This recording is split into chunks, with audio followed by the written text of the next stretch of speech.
Hello friends, आज मैं explain करूंगा पार्ट 9 को। तो जैसा कि लास्ट एपिसोड में हमने देखा कि फैंग ने यू जिन को अपने शोल्डर्स पर उठा लिया था और वो मॉन्स्टर से बचकर भाग रहे होते हैं। अब भागते भागते कैप्टन रुक जाता है और अपनी टीम को कहता है कि तुम लोग आगे जाओ, मैं इसको रोकूंगा। तो अब मिस्टर चेंग यू फैंग को कहता है कि हमें कैप्टन पर भरोसा करना चाहिए। अब चलो यहाँ से, हमें यू जिन को सेफ रखना है। अब हम देखते हैं कि टाइगर टीम बिल्डिंग के ऊपर से फायर टीम पर नज़र रखे हुए है। तो अब टाइगर टीम का एक बंदा कहता है कि ये कैप्टन तो बहुत ही ज़्यादा स्ट्रॉन्ग है। तो अंकल कहता है वो बहुत ही स्ट्रॉन्ग है और वो इंटरमीडिएट जनरल लेवल पर है, पर अभी उनकी स्पीड स्लो है क्योंकि उन्होंने टीम में एक न्यू कमर को ऐड किया है। और अगर कैप्टन यहाँ है तो इसका मतलब ये है कि बाकी फायर टीम ज़्यादा दूर नहीं होगी। तो दूसरा बंदा कहता है कि वो बिल्डिंग्स के अंदर छुपे होंगे। तो अंकल कहता है कैप्टन गाओ फैंग की पावर को कम मत समझो।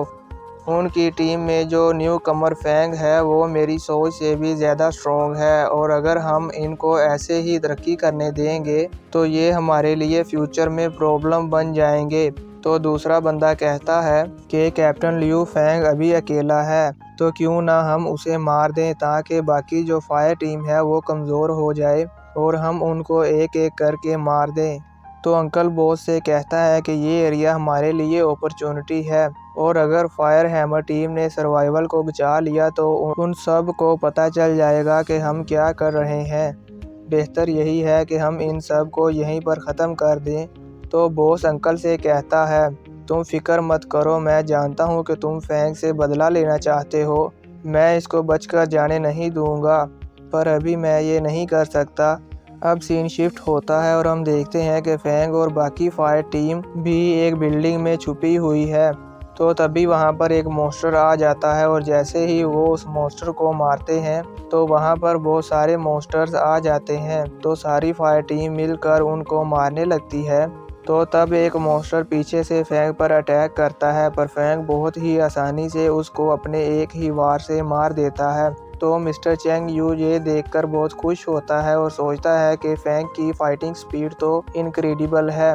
और अब फैंग बाकी मॉन्स्टर से फाइट कर रहा होता है कि तभी एक मॉन्स्टर यू जिन पर अटैक कर देता है। तो फैंग अपनी स्पिरिट पावर का यूज़ करता है और अपने फ्लाइंग नाइफ से उस मॉन्स्टर को मार देता है।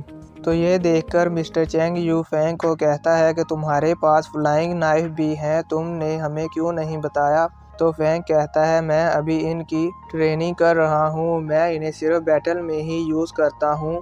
अब व्यू चेंज होता है और हम देखते हैं कि फायर टीम का कैप्टन उस बड़े मॉन्स्टर से फाइट कर रहा होता है और कैप्टन अपने एक अटैक से ही उस मॉन्स्टर को मार देता है। तो ये देखकर टाइगर टीम का बॉस कहता है कि कैप्टन तो बहुत ही पावरफुल है और हमें इससे फाइट करने के लिए ओल्ड मॉन्स्टर को भेजना चाहिए और वो ज़रूर इस कैप्टन को मार देगा, पर इससे वो मॉन्स्टर भी बहुत इंजर्ड हो जाएगा। तो अंकल कहता है कि हमें इसका फ़ायदा उठाना चाहिए।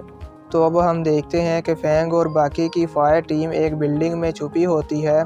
तो फैंग कहता है कि हमें कैप्टन की हेल्प करने के लिए जाना चाहिए। तो मिस्टर चेंग यू कहता है कोई ज़रूरत नहीं, वो मॉन्स्टर कैप्टन को हर्ट नहीं कर सकता।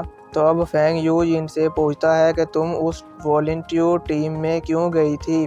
तो यू जिन बताती है कि हम आर वायरस की वैक्सीन पर रिसर्च कर रहे हैं और हमें सैंपल डाटा कलेक्ट करने के लिए इन वीरान इलाकों में जाना पड़ता है। तो फैंग कहता है ये बहुत खतरनाक काम है, आप इस काम को किसी वॉरियर की टीम को भी सौंप सकते हैं। तो यू जिन बताती है कि इस पायलट ऑपरेशन में वॉरियर्स की टीम भी सिक्योरिटी के लिए आई थी, पर उन मॉन्स्टर हंटर ने उन सब को भी मार दिया।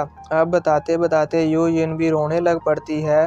तो मिस्टर चेंग यू कहता है कि उनकी मौत ज़ाया नहीं जाएगी और इस तरह वॉरियर्स की जान खतरे में डालकर मॉन्स्टर को मारना, इस तरह प्रॉफिट कमाने का ये मेथड बहुत ही ज़्यादा क्रूर है, हम उन किलर्स को ज़रूर मारेंगे। तो फैंग कहता है कि एक दूसरी पार्टी हम पर नज़र रखे हुए है, यहाँ पर ज़रूर एक हाई लेवल का मॉन्स्टर होगा जिसे वो हंट करना चाहते हैं और इसीलिए उन्होंने इतने सारे ट्रैप्स लगाए हुए हैं।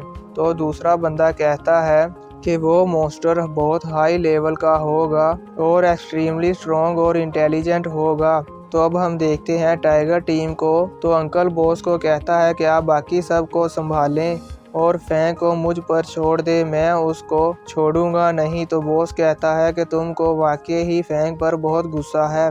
तो अब अंकल कहता है कि वो एक न्यू कमर है और उसने मुझको एक से ज़्यादा बार शर्मिंदा किया है और मैं उस पर रहम नहीं करूँगा और वो अभी मेरी एबिलिटीज़ को नहीं जानता। तो बॉस कहता है कि तुम क्या चाहते हो कि हम उनके हाथ पांव काट कर उन्हें मॉन्स्टर के ग्रुप के आगे छोड़ दें ताकि वो उनको खाकर ख़त्म कर दें। तो अंकल कहता है कि उसे भी पता चले कि मुझे उकसाना सही नहीं है। तो बॉस कहता है कि टाइम को एंजॉय करो पर हमारे बिजनेस को भी भूलना नहीं है। तो टाइगर टीम कहती है हरगिज़ नहीं। तो बॉस बताता है कि हमें उस हाई लेवल के मॉन्स्टर सिल्वर मून वुल्फ को हंट करना है। वो फायर हैमर टीम से भी ज़्यादा एक्सपेंसिव है। मैं नहीं जानता कि उस ओल्ड मॉन्स्टर को कौन इंजल्ड कर सकता है और वो किलर अंकल को एक रॉकेट देता है जिससे वो फैंग को मार सकता है। तो अब बॉस पूछता है कि क्या सिचुएशन है। तो दूसरा आदमी बताता है कि सब कुछ रेडी है, बस फायर हैमर टीम का वेट कर रहा हूँ, वो आ रहे हैं। अब व्यू चेंज होता है और हम देखते हैं कि फायर हैमर टीम अपने कैप्टन के पास आ जाती है। तो अब कैप्टन कहता है कि सब मॉन्स्टर्स यहाँ पर जल्दी ही आ जाएंगे, हमें जल्दी यहाँ से जाना चाहिए। और अब हम देखते हैं कि वो दूसरी टीम का शूटिंग किलर कैप्टन पर निशाना लगाता है और कहता है कि तुम्हारी डेथ से मुझे बहुत सारे पैसे मिलेंगे।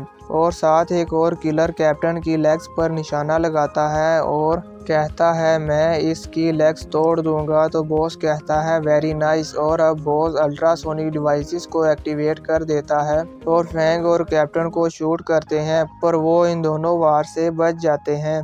और अब वो ऑटो टारगेट लॉक्ड मिसाइल को छोड़ देता है जो जाकर फायर हैमर टीम के एक बंदे को लगता है और उसका बाजू उसके शोल्डर से अलग हो जाता है। तो ये देखकर फैंग को बहुत गुस्सा आता है पर वो किलर्स लगातार फायरिंग कर रहे थे। तो अब फायर टीम फायरिंग से बचने के लिए बिल्डिंग्स में जाने लगती है पर तभी अंकल उन पर एक मिसाइल बॉम्ब छोड़ देता है जिससे वहां एक बहुत बड़ा ब्लास्ट होता है और फायर टीम बहुत ज़्यादा इंजर्ड हो जाती है। और अब उस ब्लास्ट की आवाज़ सुनकर बहुत सारे मॉन्स्टर्स वहां पर आ जाते हैं जिसमें 3 बहुत बड़े खतरनाक और हाई लेवल के मॉन्स्टर्स भी होते हैं और वो सब इनको चारों तरफ से घेर लेते हैं। और इसी के साथ ये पार्ट यहीं पर ख़त्म हो जाता है। तो दोस्तों इसका नेक्स्ट पार्ट बहुत ही ज़्यादा मज़ेदार होने वाला है और अगर आप इसके नेक्स्ट पार्ट को कल ही देखना चाहते हैं तो मुझे नीचे कमेंट करें और वीडियो को लाइक करना मत भूलना और मेरे चैनल को सब्सक्राइब कर लें और बेल नोटिफिकेशन को ऑन कर दें ताकि जब भी मैं कोई वीडियो अपलोड करूं तो आपको नोटिफिकेशन मिल जाए। मिलते हैं एक और नई वीडियो में, तब तक के लिए बाय, टेक केयर, अपना ख्याल रखिएगा।